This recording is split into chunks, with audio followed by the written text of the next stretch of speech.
สวัสดีคุณผู้ฟังทุกท่านด้วยนะครับในวันนี้แขกรับเชิญของเราคุณเมลจะมาเล่าเรื่องประหลาดที่เกิดขึ้นของเขาให้เราฟังนะครับสวัสดีครับคุณเมลเรื่องเป็นมาอย่างไงครับสวัสดีครับเรื่องของผมมันมีอยู่ว่าในช่วงฤดูใบไม้ร่วงผมไปที่บ้านพักตากอากาศของครอบครัวริมทะเลสาบมันเป็นบ้านริมทะเลสาบที่เป็นชุมชนที่เงียบสงบเต็มไปด้วยผู้คนอาศัยที่เกษียณอายุแล้วเข้ามากันนะครับ ในตอนเช้าผมก็รีบขับรถออกจากเมืองนะครับเพื่อไปเพราะว่าหลีกเลี่ยงที่จะเจอรถติดเมื่อไปถึงก็เปิดท้ายรถเอากระเป๋าลงจากรถนะครับแล้วก็เอาเข้าไปเก็บในบ้านผมแอบสังเกตเห็นว่าบนเคาน์เตอร์มีกระดาษโน้ตอยู่อันหนึงเขียนไว้ผมก็เลยลองไปดูว่าเขาเขียนไว้ว่าอะไรซึ่งเป็นพ่อกับแม่ของผมอะครับเขาเขียนไว้ว่าเตรียมของสดเอาไว้ในตู้เย็นเรียบร้อยแล้วถ้าไฟฟ้าดับต้องใช้เครื่องปั่นไฟที่ชั้นใต้ดิน แต่ในกระดาษอันนั้นนะครับมันมีข้อความที่ทำให้ผมสับสนแล้วก็สนใจอยู่หน่อยๆก็คือเป็นข้อความที่เขียนบนวัตรอะครับด้านล่างโดยน่าจะเป็นลายมือของน้องของผมที่เขาเขียนคำเตือนไว้ว่าอะไรก็ตามที่มันพูดและไม่ว่ามันจะทำอะไรก็ตามอย่าปล่อยให้มันเข้ามา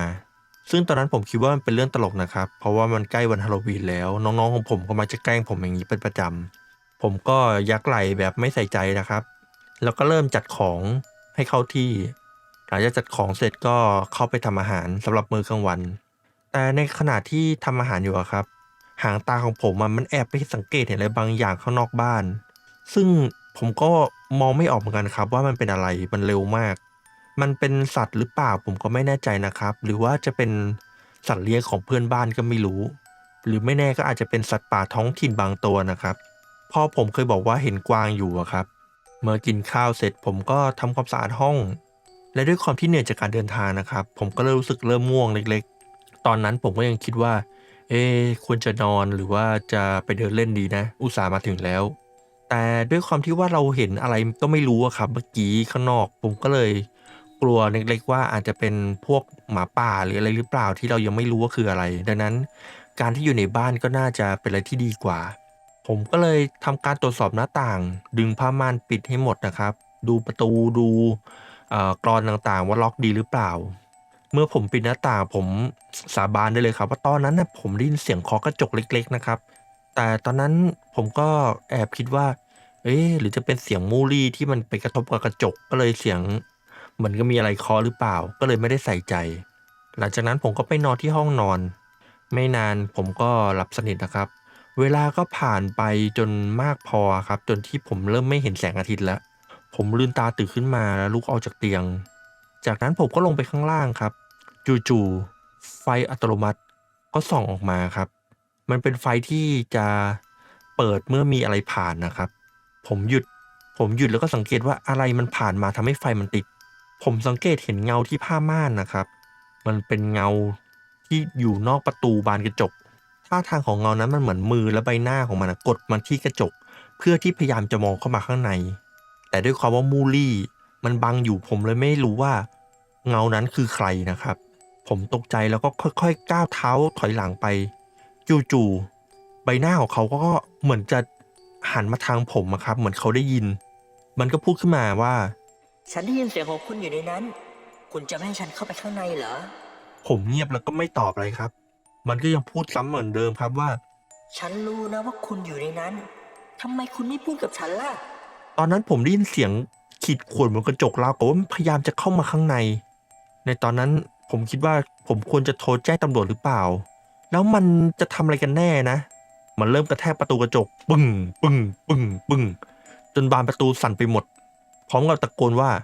ให้ฉันเข้าไป ให้ฉันเข้าไป ให้ฉันเข้าไป ผมถอยกลับไปที่ห้องนอนแล้วคลานเข้าไปใต้เตียงผมหยิบโทรศัพท์มือถือออกมาโทรหา911ผมรอให้ใครสักคนรับสายจากนั้นเสียงกระจกก็แตกออก ทำให้ผมทำมือถือตกแล้วกระเด็นออกนอกบริเวณเตียงขณะที่ผมกำลังจะเอื้อมมือไปหยิบโทรศัพท์ผมได้ยินเสียงฝีเท้าราวกับว่ามีคนเดินลากเท้าอยู่ในบ้านเสียงในโทรศัพท์ก็ดังขึ้นสวัสดีครับ911มีเหตุฉุกเฉินอะไรไหมครับเป็นเสียงของเจ้าหน้าที่ตำรวจผู้ชายดังขึ้นมาซึ่งโทรศัพท์นี้มันกระเด็นออกไปนอกบริเวณที่ผมจะเอื้อมถึงแล้วตำรวจคนนั้นก็พูดซ้ำอีกว่ามีเหตุฉุกเฉินอะไรไหมครับซึ่งผมก็ไม่อยากจะตะโกนไปเดี๋ยว เสียงที่อยู่ข้างนอกห้องนั้นมันจะได้ยินแล้วก็ตามมาถูกนะครับ จากนั้นสายของตำรวจคนนั้นก็ถอนหายใจอย่างรุนแรงแล้วก็หงุดหงิดบ่นพึมพำว่าใครโทรเล่นพิเรนอะไรอีกแล้วเนี่ยเฮ้ยบ่อยจริงๆเลยแล้วเขาก็วางสายไปหัวใจของผมมันอัดอั้นมากมันเหมือนมันจุกอยู่ในลำคอยากที่จะกลืนลงเพราะว่าอยากจะตะโกนบอกตำรวจให้มาช่วยด้วยแต่ก็ทำไม่ได้และตอนนี้เสียงฝีเท้านั้นมันก็อยู่ข้างหน้าห้องแล้วผมเงียบไปอยู่พักหนึ่งจากนั้นผมก็ได้ยินเสียงเอียดอาร์ตของเตียงที่มันขยับมันเหมือนกับว่ามีใครหรืออะไรบางอย่างกำลังอยู่ด้านบนของเตียงผมพยายามกั้นหายใจแล้วทำอะไรก็ตามที่มันไม่ให้เกิดเสียงมากที่สุดเพื่อที่มันจะได้เดินผ่านไปและไม่สังเกตเห็นผมจากนั้นผมยาวสีดำที่ดูยุ่งเหยิง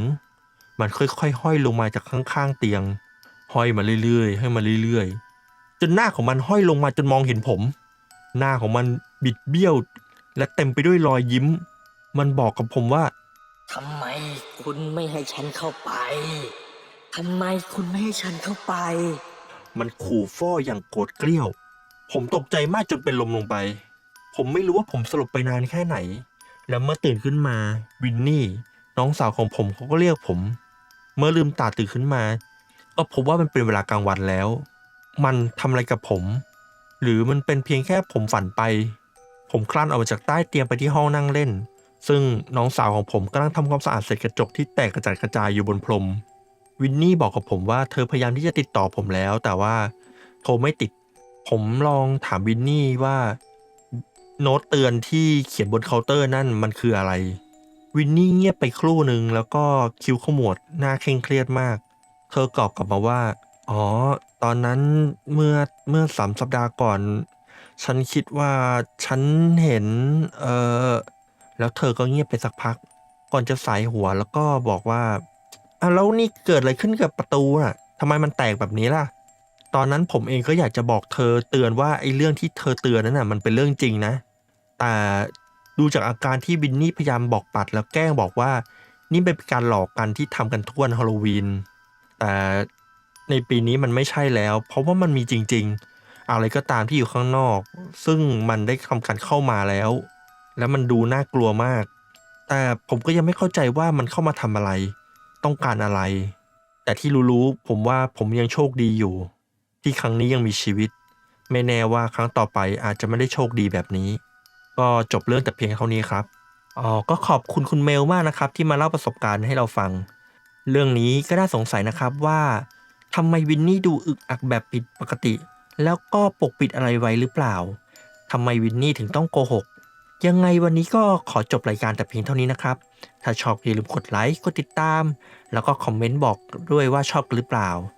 สำหรับวันนี้ผมขอตัวลาไปก่อนไปละครับบ๊ายบาย